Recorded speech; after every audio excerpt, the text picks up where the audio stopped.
Welcome to CX Nexus, a podcast for customer experience professionals who want to level up their careers and their business. We're here to explore how collaboration, cooperation, and community can help your organization thrive. Each episode, we're going to have a lively conversation with professionals across a wide variety of roles to explore what they do, where they've found success, and to share the best lessons they've learned so that you can too. And who are we? We're two experienced community professionals who believe that collaboration is the key to success. We worked at companies large and small, building user communities and connecting with teams and users across the business. And we want to bring the conversations that we've had with our partners to you. Hello, and welcome to the CX Nexus podcast, where we talk about intersections between community and all other aspects of the customer experience.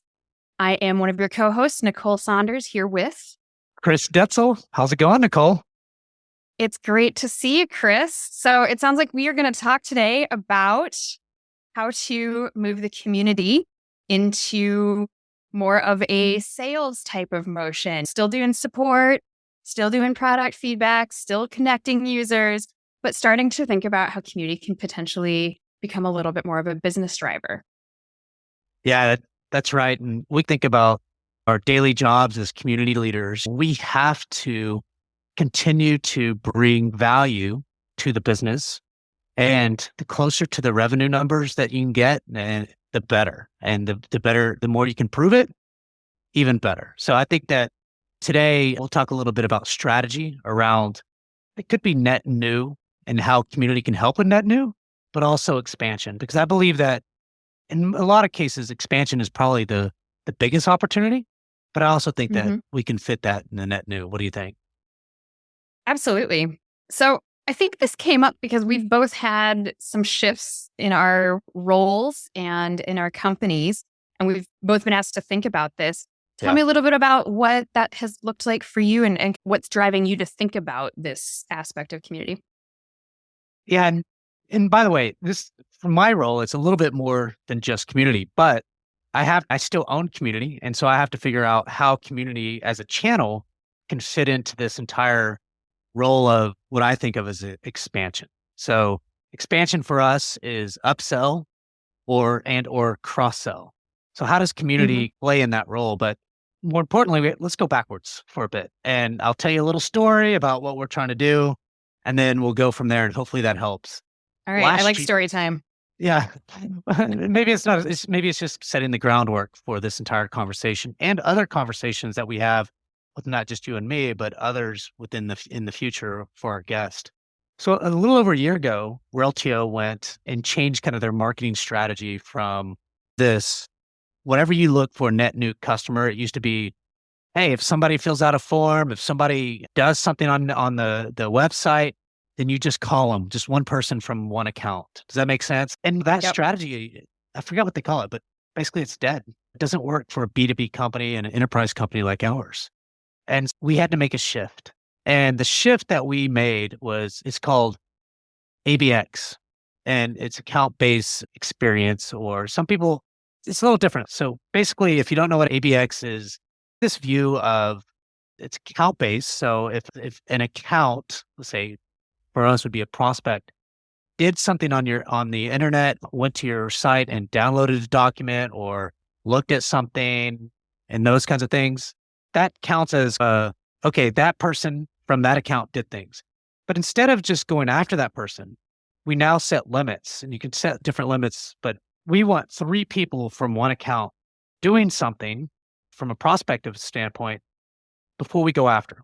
And when I say us, the BDR, so this is marketing, kind of setting that strategy, working with kind of the BDR or sales organization to the BDRs once they see once they see 3 people are doing different things on one account, they go after them. They call them, they email them, they do things. Only if there's 3. So it's a more targeted way to prioritize which leads you're going to put time and energy into and which ones are probably just someone clicking around your website.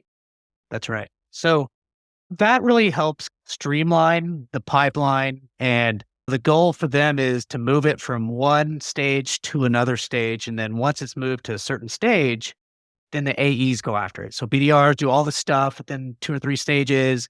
And then the AEs then go do their stuff to start doing POCs and really long drawn out kind of stuff that they do. And this is for net new. And there's a whole thing that goes, the opportunity there for us, and I think every organization is now the AEs kind of believe that I'm not getting enough leads. We don't look at leads though anymore. And there was a huge shift in mindset because they were getting all these leads and they were just calling and blah, blah, blah, blah. But there were less deals. An AE feels like I would too. I need to call people. I need to do stuff. And so it changed kind of the way we thought. And it's worked really well this year. Last year, we worked with Forrester and all of these others, and they believe that, not to brag, but they feel like we're ahead of the game, right?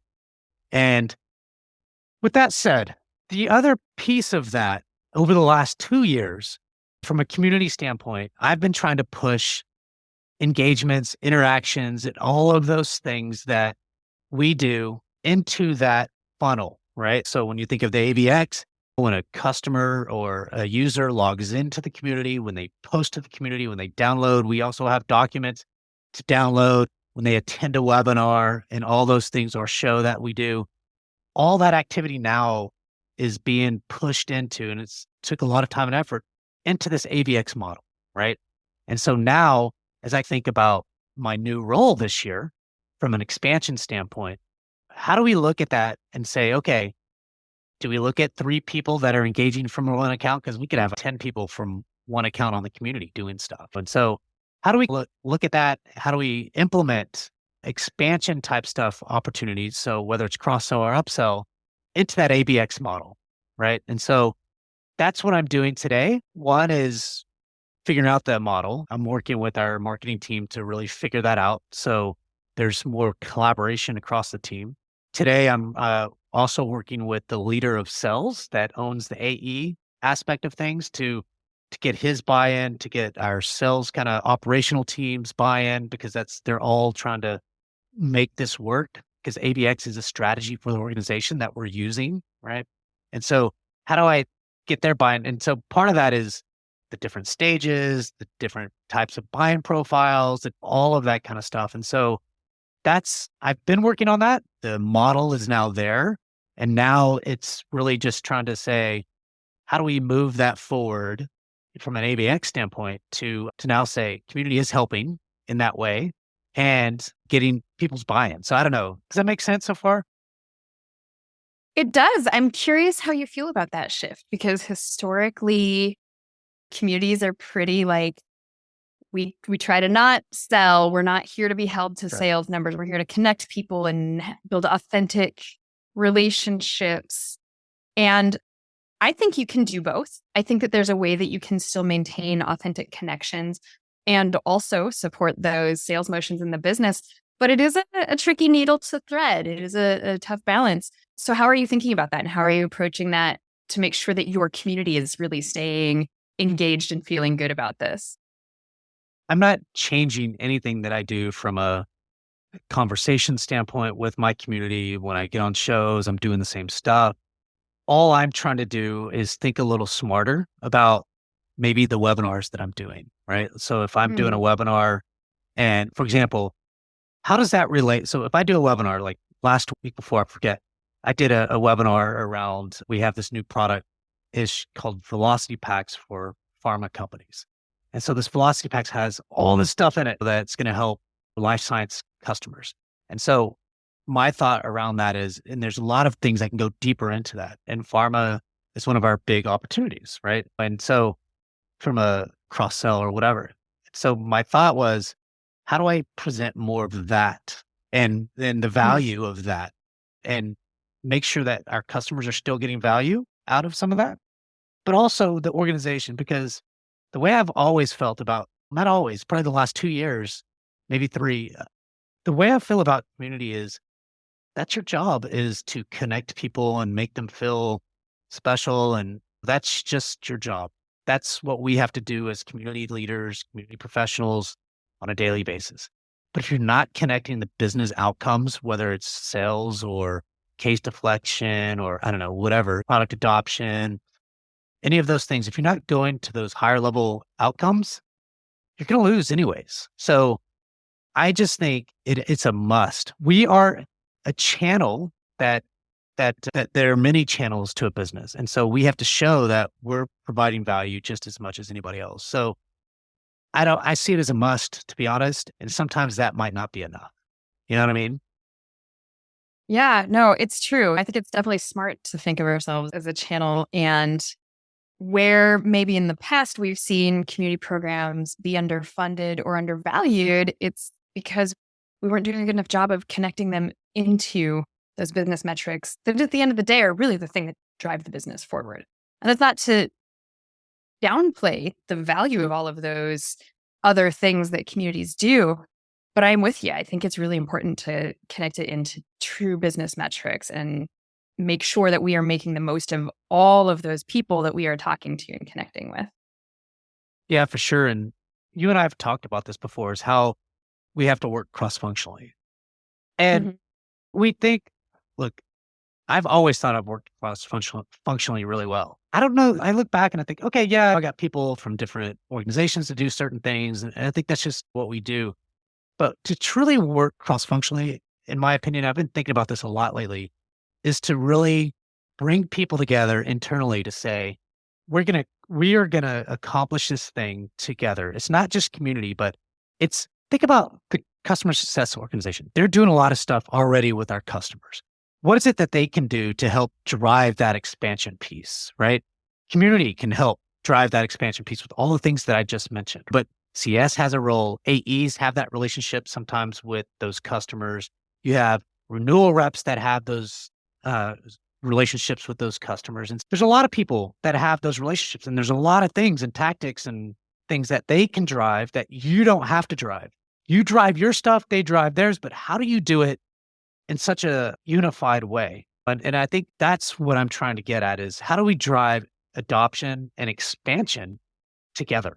And that's my new role, is I'll do my piece, they do their piece. But you have to get together and have working groups, for example, and talk about what you're doing and what you're going to go to accomplish, where you're at, what you're doing. There's a lot of work and time that goes into it, and it's not easy. And somebody has to drive that, right? To say, okay, Nicole, where are you at on your piece of this thing of expansion? Chris, where are you at? Bill, where are you at? Jill, where are you know what I mean? Like, so it's this collaborative effort to drive to that one big number. And that's what I'm talking about when I think of cross-functional thinking and plan together. Absolutely. And I think the most important point that you just made is that it's not just about connecting with other people or informing them about what you're doing, but it is about truly working together.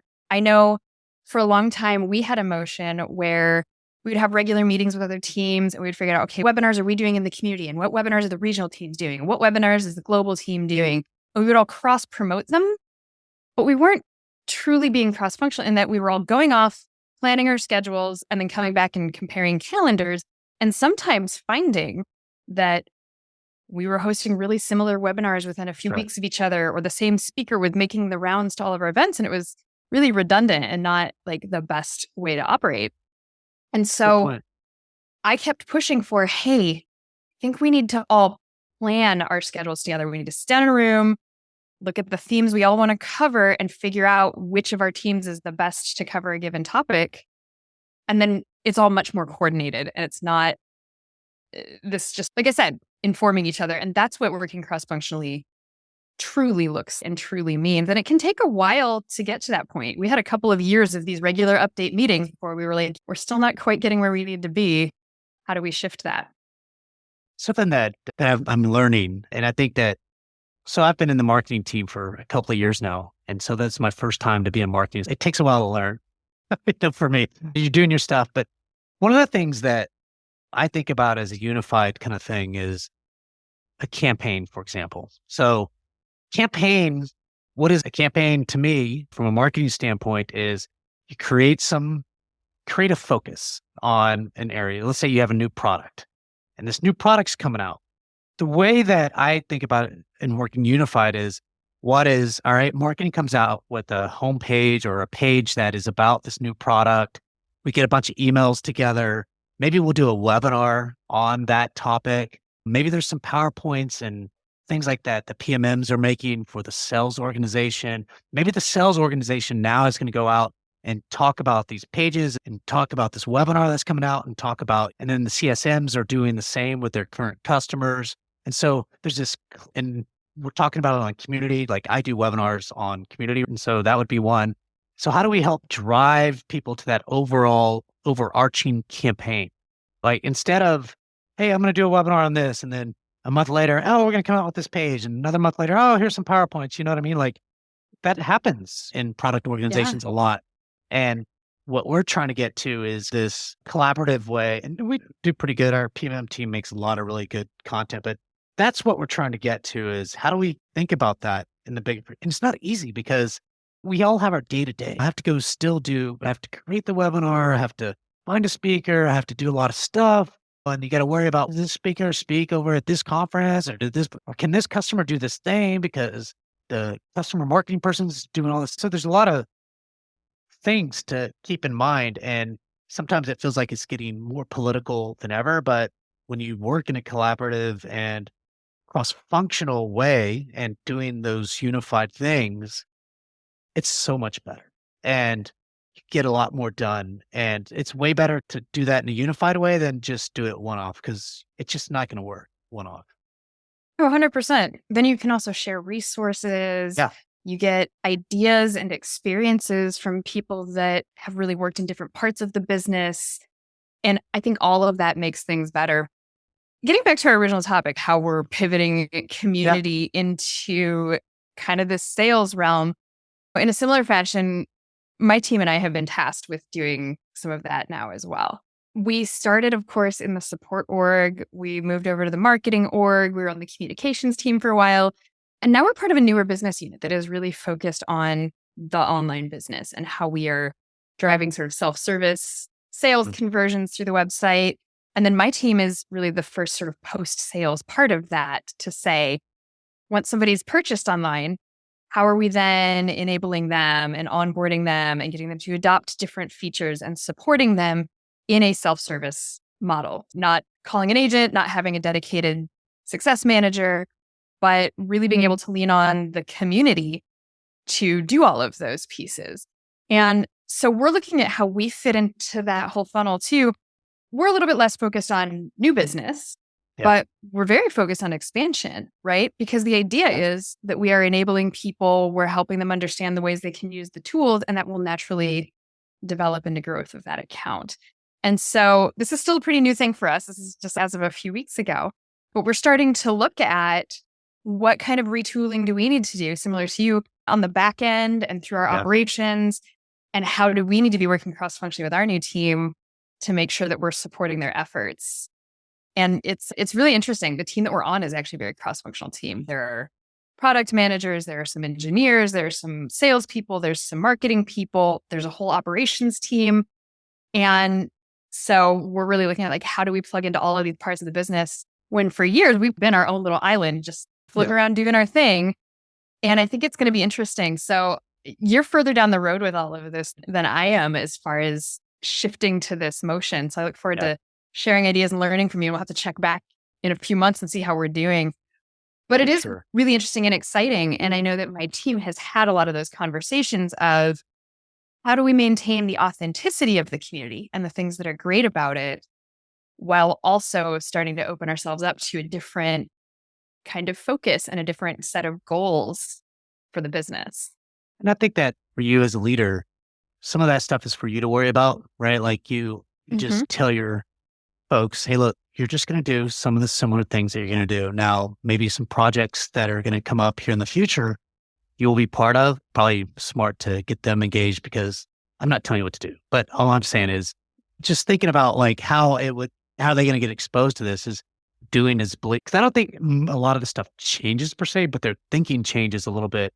And what maybe a webinar that they'd cover, or, oh, maybe I should work with the PMM team, or, oh, maybe this engineering, like that thinking has to change and how they collaborate in that way. And for you, it's how do you get, in my opinion, is how do you prove it out? So you've got to think about business or systems that maybe you're not connected to, or some strategy, like for us was ABX, that you've got to plug into and really be able to track those community engagement interactions into, maybe you have a nice little team that could do some of that stuff, but you still got to guide them and figure out Yep. what's the most important activities on the community to help drive the expansion piece, It's interesting because it goes back to something that you and I have talked about in the past, which is this idea of aligning to the broader business metrics and not just coming up with your own community metrics, but really Keep those, understanding.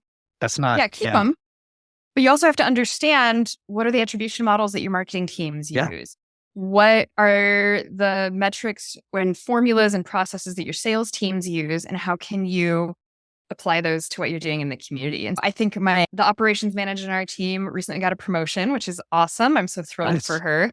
But it's good because she's going to have a lot of responsibility with all of this as far as helping to connect those systems. Do we have our data going in the right places? Yeah. Do we need to reconfigure some of what we're tracking and how we're tracking it so that we can understand those sales impacts that in the past we didn't look at as much because we were pretty focused on support. Yeah. I love it. And it's uncomfortable. And I'm sure you and the team are both feeling pretty uncomfortable. I say both. The team is feeling fairly uncomfortable about this in a lot of different ways. You've mentioned a few ways. But at the end of the day, what it does to me is once you start doing it and you're going to have struggles and things like that, but you're going to be like, oh my gosh, I see this from a completely new light. Because at the end of the day, and I've said this 100 times, but it is so imperative that we focus in on those high level business outcomes, that community needs to be part of that. And if we continue to say community needs to be part of the conversation, community needs this, why does your community need it? Are you part of those high level outcomes? Yes, we know that engaging users and things like that, we know that's important. It's not that it's not, but if that's all you're doing is saying we have this many likes, we have this many posts, we have this many whatever, it's not enough. That's Right. it's just not like nobody. I don't think it's enough to say community is this thing on its own, and we're doing some really cool things. And look at me, I'm doing all this, getting all these 2,000, 5,000, 20,000 people together at one time. It's awesome. So what? Yeah, you really have to be able. I swear I can speak really well. She's doing You well. really do have to be able to speak to what all of that means. Yeah. You need to look at your page views. You need to look at your likes. You need to look at your Sure. posts to know You if still gotta people are grow. using your community. Those are your basic operational metrics. Yeah. But those aren't the things that are going to move the needle on demonstrating the impact and the value of the program.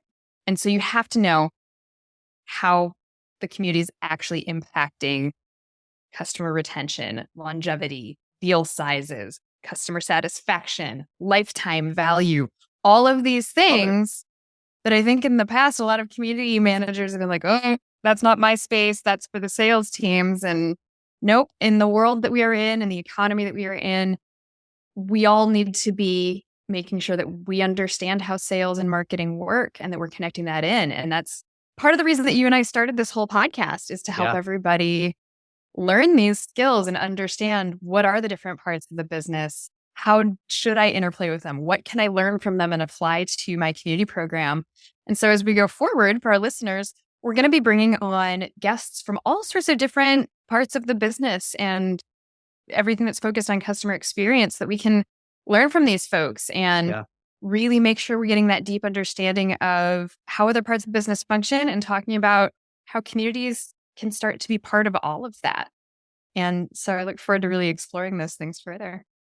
Yeah, I'm really excited about learning from you, and then learning from others that are parts of different business units and things like that. A lot of those will probably be around product companies, just because that's where our connections I think are. B2B SaaS is pretty much where we are. Yeah. That's our It's our happy place, but doesn't necessarily mean that it's the only place. We'll see where this goes, but I know I'm excited about it. And look, we have to be part of those business conversations, and the way we do it is to branch out and be a little bit uncomfortable. And I think that's going to be what we focus on. How do we stay a little bit uncomfortable in our roles? I love that. That's going to be our motto. I think that we'll leave it there for today. Of course, we would love it if people would like, subscribe, make sure that you're following us. It's the new podcast, so we would love to start to build up our community around this space. Of course, leaving a review is always great as well. And Chris, if people have ideas or questions for us or are interested in coming to the podcast, where can they email us so that we can connect with them? I believe it's actually cxnexuspodcast@gmail.com. And you know what? We'll have that on our website. Podcast@gmail.com. Yep. And I'll put all of that stuff on the website, and we're ready to go. We're excited. So Nicole, I'm looking forward to it. So thank you everyone for tuning in to a CX Nexus podcast. I'm Chris Detzel, and I'm Nicole Saunders. See you next time. Bye-bye.